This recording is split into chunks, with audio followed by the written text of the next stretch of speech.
These newspaper article readings are not for the faint-hearted or the squeamish. If you're at all sensitive, I might suggest these aren't for you.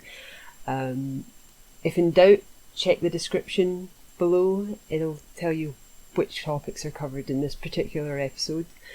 There's both human and animal suicides, and you heard that right.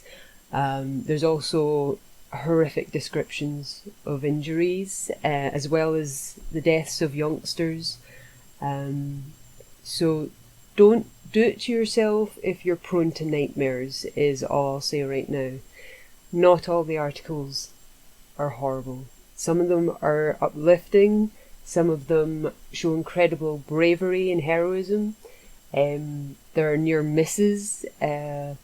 So these were picked as showing life prior to health and safety, as well as for the crazy and curious details some contain with other miscellaneous happenings that kind of struck me enough to post the articles to Twitter, despite not having too much relevance to Scotland necessarily. These are worldwide topics, and they didn't have any real connection to the projects I was working on and researching at the time. I just happened to have come across them by the way, kind of thing. So we'll get into them, shall we? What we're going to do here is we're going to do a lucky dip of newspaper articles to really mix them up a wee bit, because while I'm doing the researches, I'm obviously coming up with the same kind of terms and things. So we'll mix them up even further. So to that end, I have all of the newspaper titles and dates of the articles. Right, we'll see what we've got today. We're starting with the Fife Free Press and Kirkcaldy Guardian for the 19th of August 1905. Let's see what we have here. Okay, an interesting one to start us off here. We have bridal couple killed, motor smashed by a train. A terrible motor car and train collision resulting in the death of 2 people and the injury of 2 others took place at Vermont, US on Tuesday. Mr. Lindsley and Miss Willing, who were to have been married next week, were in the tonneau, the back seats, of a Mercedes car, and by the side of the chauffeur was Miss Willing's 13-year-old nephew, who was driving. It is surmised that the boy, when nearing a crossing, seeing no engine to a train which was being shunted, imagined that it was going the other way, and that the chauffeur, when he realised the danger, made an effort to dash across the line at full speed. The car was struck broadside by the train, and Mr. Lindsley was hurled 50 feet away. He and Miss Willing were killed outright, but the boy and the chauffeur are still alive, although unconscious. Miss Willing was 28 years of age and inherited a fortune of £300,000 from her father. And that's from the Fife Free Press and Kirkcaldy Guardian for the 19th of August 1905. They had a 13-year-old kid driving the car. I mean, there's a reason we don't let children drive cars. They don't have the presence of mind or the experience to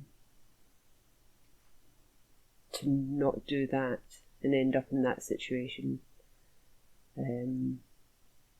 Yeah, that's a really strange decision on their part to allow him to drive, especially when they already had a chauffeur.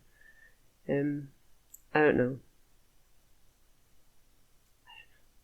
Maybe it's just me. Okay, we'll do another one. We have the Glasgow Herald for the 2nd of July, 1849. So this is an older one again. Alright, Tricks of a Monkey. On Saturday night last, when Police Constable Geoffrey returned to his dwelling in the Gallowgate, He found his children in a state of excessive alarm from the pranks of what they considered a vicious little old man who had stealthily entered the house and taken possession of the cupboard in which he was smashing all the crockery. The policeman approached cautiously with his stick in his hand to demand from the wicked old fellow the reason why he despoiled his goods in gear, but at this moment a cup and saucer flew past his head. Making a vigorous charge, however, he dislodged the intruder, which was no other than a sportive monkey, and was only captured after infinite trouble by being chased into a closet. The officer, having secured the monkey, carried him to the police office, where he preferred a charge against him of reckless and malicious conduct and claimed damages. But while he was making the charge, the mischievous brute sprang from the table and rang the bell which alarms the firemen. In fact, it is long since any prisoner has created so much stir on the police buildings. He still remains in custody, but whether or no he will be brought before the magistrate, we have not heard. No owner has yet turned up, but the policeman insists that the monkey's person be detained till he is paid for his broken crockery. And that's from the Glasgow Herald for the 2nd of July, 1849. Don't know what you can say about that. Yeah, it sounds like a monkey doing what a monkey does. So, bit strange to be found in Glasgow. Like, they're going to have known who owned the monkey. There can't have been that many people in possession of monkeys. You had the organ grinders, that stereotype of the Italian organ grinder. That was actually, yeah, not just a stereotype, but that they were fairly common. So maybe it's a monkey from one of these barrel organ grinders. I don't know. There can only have been so many avenues to check for the owner of the monkey, though, so I'm sure they found out fairly soon. I hope the guy got paid for his crockery. We'll do the next.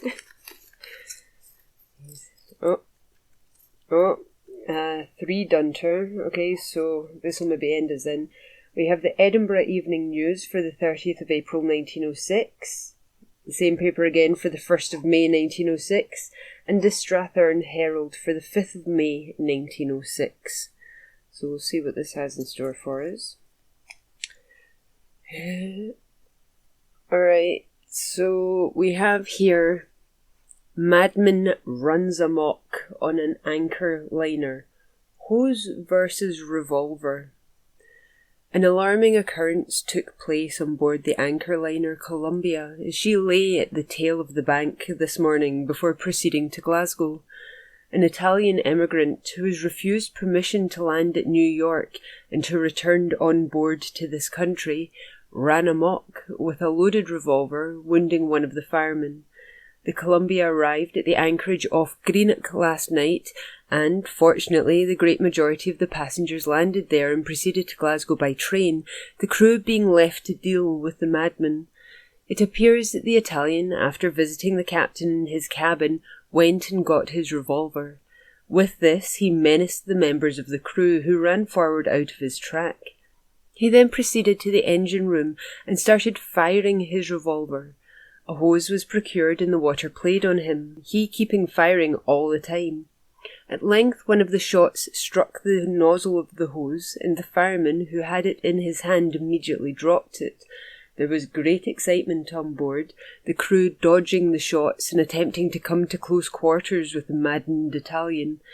In the end, one of the firemen caught him in one of the passages and rushed at him with his shovel.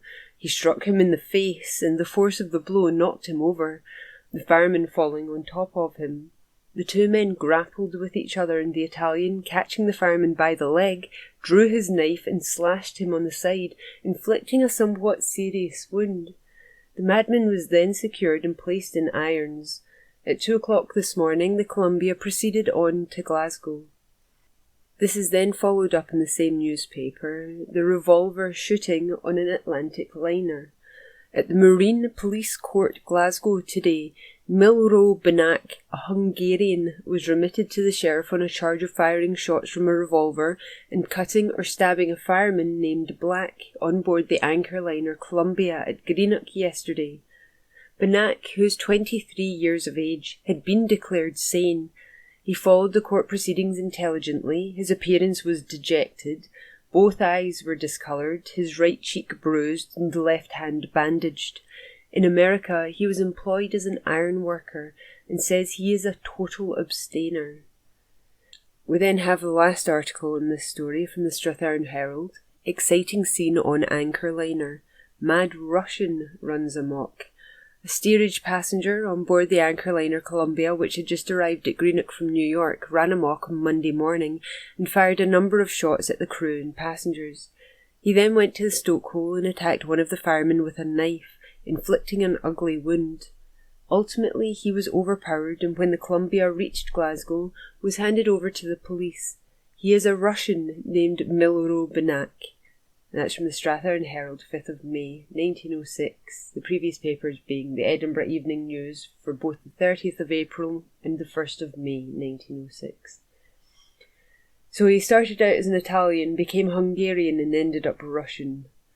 You would think that if you're on any kind of transport that's going to other countries, you're going to need a passport. You're going to need some kind of identification with your country of origin on it. And it seems strange that it took the papers 3 goes to get it right. If they even did. Was he Russian? How can we tell? Can we trust the Strathearn Herald? I don't know. Yeah, that's weird. Maybe that's why he didn't get into New York. Maybe he didn't have ID on him, or a passport, or whatever they accepted in 1906. I'm pretty sure it was passports. I don't know. There we go. That'll finish us for today, and that's not a terrible ending. Nobody died, so that's a good thing. Maybe see you next time.